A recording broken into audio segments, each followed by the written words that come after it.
Just published June 9th, 2026, the American College of Cardiology, along with the American Heart Association, released an update to their guideline on the prevention, detection, evaluation, and management of cardiovascular-kidney-metabolic syndrome.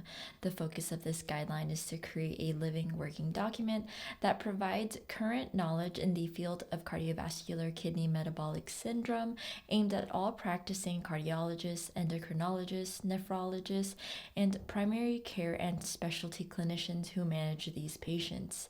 In today's rapid update, we'll just be going over the 10 top take-home messages. For the full guideline, make sure to check it out on guidelinescentral.com. Let's get started. Cardiovascular-Kidney-Metabolic, or CKM syndrome staging is recommended for youths and adults to prevent CKM stage progression, to tailor therapy to absolute risk, to reduce cardiovascular events and loss of kidney function across the life course, and to promote CKM stage regression through lifestyle changes and weight loss. Individuals at risk for cardiovascular disease, or CVD, should have their risk quantified with the predicting risk of cardiovascular disease events, or PREVENT, equations to estimate 10 and 30-year risk for atherosclerotic cardiovascular disease, or ASCVD, heart failure, or HF, and total CVD. PREVENT estimates inform CKM syndrome staging with greater than 20% predicted 10-year CVD risk, serving as one criterion for CKM syndrome stage 3. A greater than or equal to 7.5% predicted 10-year CVD risk further informs the prioritization of pharmacotherapies for the treatment of CKM syndrome. Routine assessments for metabolic risk factors and kidney function are recommended among all adults, as well as selected assessments for pre-HF, metabolic dysfunction associated steatotic liver disease, and obstructive sleep apnea in subsets of individuals. Routine assessments for social determinants of health that are closely linked with the development of CKM syndrome and its complications are recommended. Use of interdisciplinary care models for those with overlap among the CKM conditions of type 2 diabetes, or T2D, chronic kidney disease, or CKD, and CVD is recommended to facilitate patient-centered care. The need for a point person is emphasized to coordinate efforts of the CKM interdisciplinary team to facilitate implementation of evidence-based care and guideline-directed medical therapy, or GDMT, and to support patients and clinicians. Assessments for overweight/obesity and abdominal adiposity with both body mass index and waist circumference are recommended to characterize risk related to excess adiposity. Overweight and obesity should be addressed to prevent CKM syndrome progression and to promote CKM syndrome regression.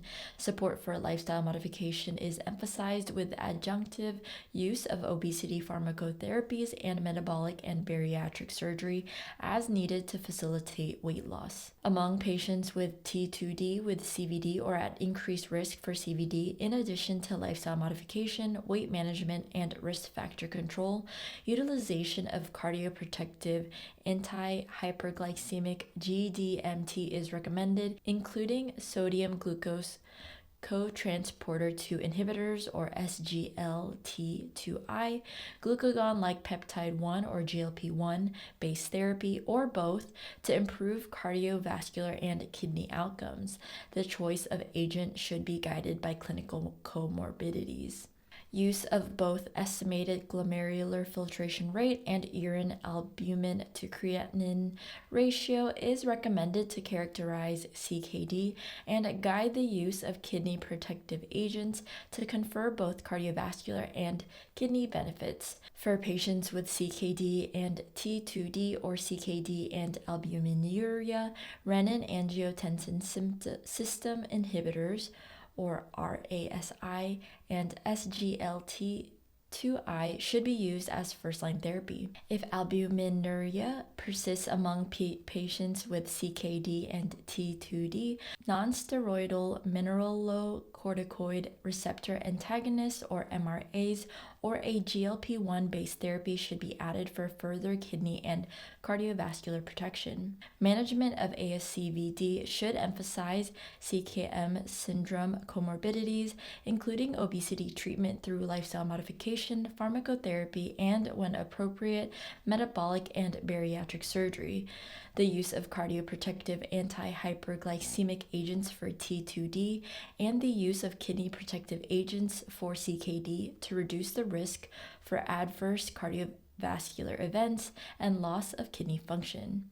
CKM factors should be incorporated into HF management. For HF with reduced ejection fraction, emphasize the cardiovascular and kidney benefits of RASI and SGLT2I as part of quadruple therapy with beta blockers and steroidal MRAs.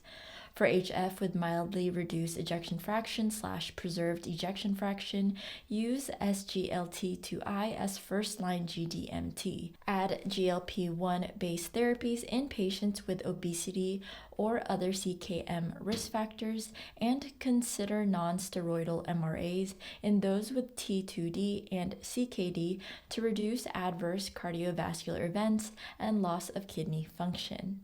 And there you have it. Make sure to check out the full guideline from the American College of Cardiology and American Heart Association and other related clinical decision support tools at guidelinecentral.com.